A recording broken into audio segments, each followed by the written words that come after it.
As part of my foundation course, today I'm going to be talking about formulation and texture. Now, it's as important to get the right formulation as it is the right colour, because if you were to use a foundation which was too moisturising on an oily skin or too drying on a dry skin, it doesn't matter if the colour was perfect, it's never going to look good. So the first thing you need to think about when you're thinking about formulation and texture is what type of skin you have. And this can change throughout the year, so you might need to change your formulation throughout the year as well.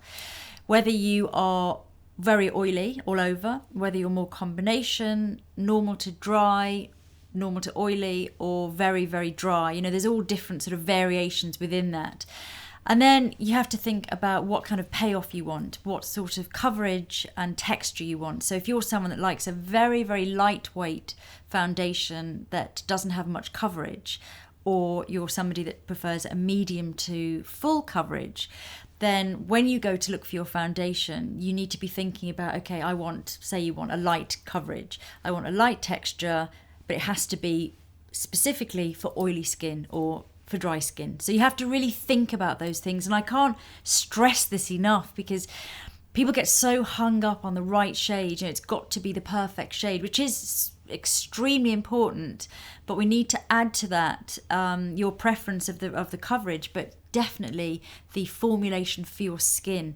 And there's never been a better time to be shopping for foundation, because certainly since I started doing makeup, when I think of the formulations back then, now we're so rich with these incredible formulations that actually do something for the skin. So whether it be micro sponges in a foundation for oily skin, and that's, they sort of absorb the oil and stop the oily breakthrough, or whether it be, peptide and skincare technology that's gone into a dry skin foundation to really nourish and moisturize. And, it's definitely worth harnessing the latest technology to help you get the most beautiful foundation effect you possibly can. I personally have a magnifying mirror in my bathroom. It's about this big. You can buy them in department stores. Most of them in department stores are between 3 and 5 magnifying. I've got times 10, which is a little bit hardcore, but I'm in the business, so I want to really test out my foundations. And when you get your little sample and you take it home, while you're looking at the colour and you're doing all the other tests on it, have a look at what's happening with the formulation. What does the formulation look like close up? Is it one that maybe settles into any pores that you've got or any dry patches that you've got? And, how does it settle? How does it look after a while? And I think that my philosophy is, if it looks good when it's magnified, if it looks pretty good when it's magnified, it's going to look amazing to the naked eye. So really think about what that formulation is doing for your skin. And the only time I think sometimes it's really hard to find a good formulation is when you're extremely dry and extremely oily. And there are people who are like that.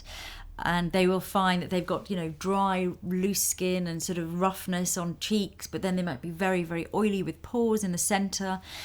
And then I do believe that sometimes you have to buy 2 different formulations, because no amount of, an oil-absorbing foundation will always dry out and look very dry on dry skin, and vice versa. So if you are extremely different, I would say buy 2. It'll still last you longer, so you won't waste money, but you'll get a much better effect.